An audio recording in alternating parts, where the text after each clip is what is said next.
Bonjour à tous, on va commencer ensemble ce topo de neuroimagerie avec aujourd'hui un topo sur l'AVC hémorragique et la thrombose veineuse cérébrale. Alors, concernant les objectifs tensionnels, il y a eu une récente modification pour l'AVC hémorragique. Maintenant, on recommande un seuil inférieur à 14 de systolique. On a en effet prouvé que cela permettait de diminuer la croissance du processus hémorragique, donc c'est une vraie urgence thérapeutique. Je vous rappelle qu'il faudra lutter contre les axoses, donc que ce soit l'hyper ou l'hypoglycémie, l'hyperthermie, les troubles ioniques, et les HBPM ou autres anticoagulants seront à introduire à 48 heures. On va analyser ensemble la séquence de diffusion. Alors cette coupe en diffusion nous montrait la présence d'hématomes parenchymateux frontal gauche, en antérieur et en postérieur.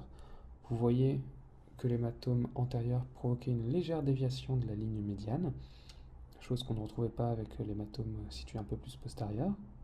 Voici maintenant la corrélation en ADC. On est un peu plus bas par rapport à la coupe précédente. On voit que l'hématome parenchymateux antérieur exerce un effet de masse un peu plus moindre. On voit que la ligne de médiane est un peu moins déviée. On retrouve ici notre séquence flair avec vos sillons corticaux qui sont en hypersignal par rapport à la substance blanche.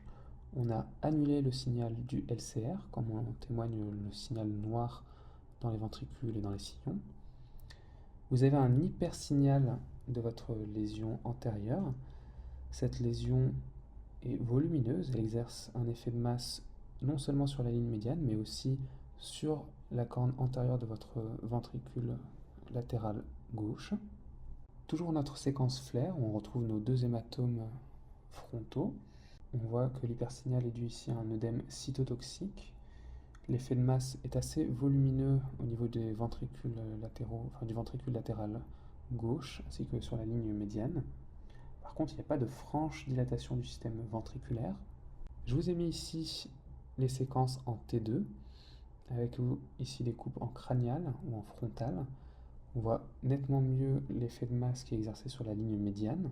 On va regarder maintenant la séquence T2 étoile. Notre séquence T2 étoile est assez frappante. Je vous rappelle que donc la séquence T2 étoile, dans le cadre d'un AVC, cherche à dépister un processus hémorragique.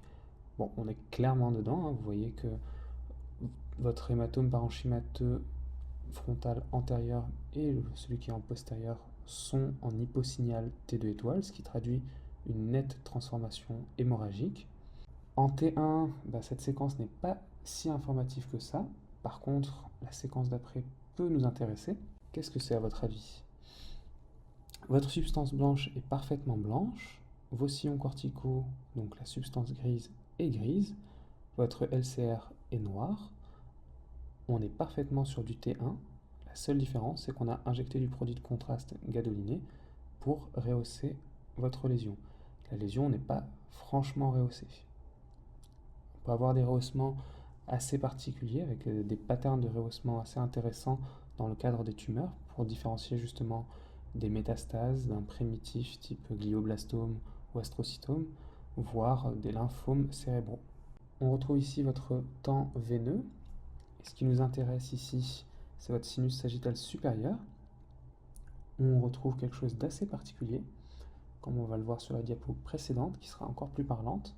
Si je vous dis céphalée, crise épileptique et déficit moteur, associés plus ou moins à des troubles de la conscience, il faut obligatoirement penser à la thrombose veineuse cérébrale. Ici, vous aviez des hématomes parenchymateux frontal gauche, antérieur et postérieur. On avait aussi quelques hémorragies sous-arachnoïdiennes pariétales supérieures. On avait un œdème cytotoxique frontal gauche et pariétal bilatéral qui n'était pas montré sur les coupes, avec un volumineux effet de masse sur le système ventriculaire gauche et sur la ligne médiane.